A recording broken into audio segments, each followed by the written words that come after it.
When I was talking about the application menu, I skipped over the services submenu because I wanted to discuss it on its own. It's a very important part of macOS 10. What it does is it allows applications to expose parts of their functionality to other applications depending on the circumstances. And the circumstance is what is selected in the currently running application. So for example, I have an empty document here. Nothing is selected. If I come up to the services menu, you'll see that I have a lot of services provided by various applications, and almost all of them are grayed out. There's nothing available to me to use from the services menu when nothing is selected, with the one exception of Grab. Now what Grab does is it grabs an image of the screen or something that you select on the screen and creates an image. If I use the grab service in an empty document or even a document with something in it, as long as there's an insertion point in it, what will happen is I can say to grab the screen. You'll see that the grab application launches here, and I have an instruction from grab to click somewhere, and I'll click over here to create the image capture. And inside my text edit document, what I have is an image of the screen. You can see here's this window, here's the one that's behind it. This is inside the document. I can write text around it,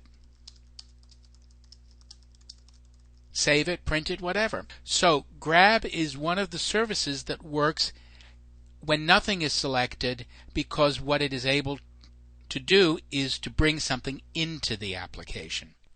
Grab works even if things are selected, but it's one of the few that works when nothing is selected. So what I can do now is create a new window and show you how services work when something is selected. Here's a word, and there may be a question whether it should be spelled with an E or not. I can come up here to the services menu. I have that word selected. Notice, by the way, as I go down, once there is some text selected, there are a lot of commands that I can use from the services menu. This one, look up in dictionary, has no submenu. This is just what it is. Notice that the dictionary application has launched, and I have the definition here, and you can see that KG with an E is the preferred spelling, although the other one is allowed. If I close this, watch, the dictionary icon will disappear from the dock. So that's an example of using a service to act on selected text. Anything can be selected, and services can then see what is selected in your document, and they can decide if they can handle it. For instance, if text is selected, many applications can handle that. If an image is selected, some applications can provide services depending on the type of the image that's selected, and so forth. Now, what I've done here is to write an Applescript, and I haven't talked about Applescript yet, but I will be talking about Applescript later in the tutorial, so trust me, I will explain how this syntax is developed. But this is an Applescript, and I typed it into text edit. If I select it and come up to the services menu, I can come down here to script editor, and I can say run the selected text as an Applescript. Now, the selected text is going to tell text edit to tell window 1 to close. So I come in here,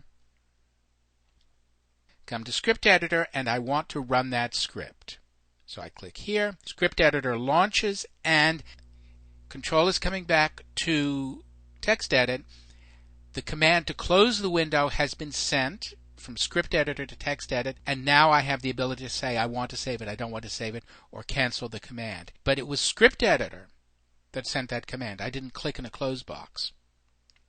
So that's a summary of what you can do with services, and the key is what is selected in most cases, unless it's something such as Grab that can just put something into a document no matter what is selected.